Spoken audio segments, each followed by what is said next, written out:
साथियों, आपका बहुत धन्यवाद कि आपके माध्यम से हम जनता तक और सरकार तक महत्वपूर्ण बातें और मुद्दे जो है लेकर जाते हैं। उन्हीं विषयों पर के ऊपर आज बात करने के लिए हमारे मध्य में है पूर्व में एमएलसी हमारे प्रदेश के प्रवक्ता बड़े भाई गिरधारी लाल रैना जी। उनका साथ देंगे इस प्रेस वार्ता में डॉक्टर अभिजीत सिंह जसरोटिया जी, जो कि प्रदेश में प्रवक्ता हैं। मैं दरख्वास्त करूंगा भाई गिरधारी लाल रैना जी से कि वो आज का विषय आपके सामने रखें। बहुत बहुत धन्यवाद डॉक्टर मोहत्रा जी और मेरे साथ मित्र अभिजीत जी। डॉक्टर अभिजीत, हमारी प्राथमिकता रही है जम्मू कश्मीर में, विशेषकर जहां पर टूरिज्म पर हमारी इकोनॉमी डिपेंड करती है, जिस पर जीएसडीपी का लगभग 7 से 8% डायरेक्ट टूरिज्म कंट्रीब्यूट करता है, इनडायरेक्टली तो बहुत ज़्यादा और उसका कंट्रीब्यूशन रहता है। तो ऐसे में टूरिज्म पर जो एक आघात लगा, देश को समर्पित की जाएंगे। उसके साथ ही और भी कुछ प्रोजेक्ट्स है जिसका उद्घाटन होगा, लेकिन मुख्य तो बात वो तो सरकार की विज्ञापन में, सरकार के विज्ञप्ति में आप सबको जानकारी मिलेगी।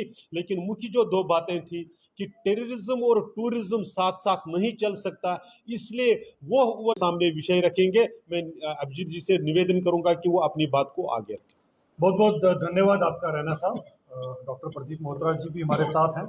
देखिए, हमारी कंपैरिजन बड़ा इंपॉर्टेंट बनता है कि पिछले 10-11 साल में और उससे पहले जो 60-70 साल यहाँ पर बीते, दोनों में कंपैरिजन कैसा रहा। जिस तरह से गिरधारी लाल रैना जी ने कहा कि टेररिज्म और टूरिज्म दोनों इकट्ठे नहीं हो सकते, तो टेररिज्म को मुंह तोड़ जवाब देने के लिए हमने इस भिखमंगे मुल्क को, इस नापाक मुल्क, और नियर अबाउट बाकी टनल्स भी तैयार हो चुकी हैं, जिसके अंदर जोजीला टनल भी अब थोड़े दिनों में तैयार हो जाएगी। तो जो आपका लद्दाख, जो सिक्योरिटी पॉइंट ऑफ व्यू से भी बड़ा इंपॉर्टेंट एरिया है, उसकी कनेक्टिविटी पूरे हिंदुस्तान के साथ 12 महीने रहेगी। यही नहीं, जिसके लिए हमारे माननीय नरेंद्र मोदी जी, जो कि युग पुरुष जाने जाते हैं, पर्टिकुलरली इसीलिए जिस तरह से उन्होंने, हिंदुस्तान से कोई भी इंसान जब चाहे ट्रेन में बैठ के श्रीनगर पहुंच सकता है। और ये सब कुछ आपके सामने पिछले 10-11 सालों में किया गया। पुरानी सरकारों की क्या मानसिकता रही कि 60-70 साल और देश जब से आजाद हुआ, एकमात्र टनल हुआ करती थी, वो भी अंग्रेज बनाकर गए थे, जिसके ऊपर कांग्रेस वालों ने और जवाहरलाल जी ने अपना वोट टांग दिया और उसे जवाहर टनल कहा करते थे। एक टनल के ऊपर कांग्रेस ने हमारे लोगों को 60-70 साल तक बेवकूफ बनाया। उसके बाद आधी अधूरी नाशी टनल थी, जिसको पूरा हमारी सरकार ने किया।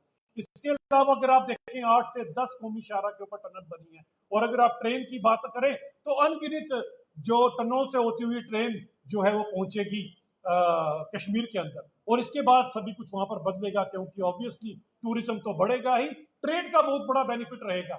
जहां पर अगर आप देखें, रास्ते में ही सर जाया करते थे, लेकिन अब ट्रेन के आने के बाद अगर आप देखेंगे तो नहीं पता। इसलिए डिफेंस पॉइंट ऑफ व्यू से भी टनल बड़ी इंपॉर्टेंट रहेगी।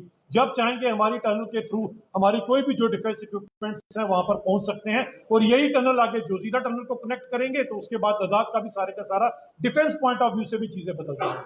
क्योंकि ये सब पॉसिबल इसलिए हुआ क्योंकि हमारे प्रधानमंत्री ने जब पहली बार इस देश की भागदौड़ संभाली थी, उन्होंने खुद को प्रधान सेवक कहा था, ना कि प्रधानमंत्री कहा था। और एक ही स्लोगन था, ना खाऊंगा ना खाने दूंगा। जब दृढ़ निश्चयता के साथ सरकार चलाई जाती है, जब सबका साथ सबका विकास के साथ सरकार चला जाती है, तो इसी तरह से विकास के कार्य जो है वो पूरे होते हैं। और एक बात उन्होंने बखूबी कही थी कि जिसका फीता काटेंगे उसका शिलान्यास भी हमने रखा होगा। यानी कि जिसका लोगों को समर्पित करेंगे भारतीय रेल, जो कनेक्ट करेगी भारत को जम्मू कश्मीर और कश्मीर के साथ। बहुत बहुत धन्यवाद।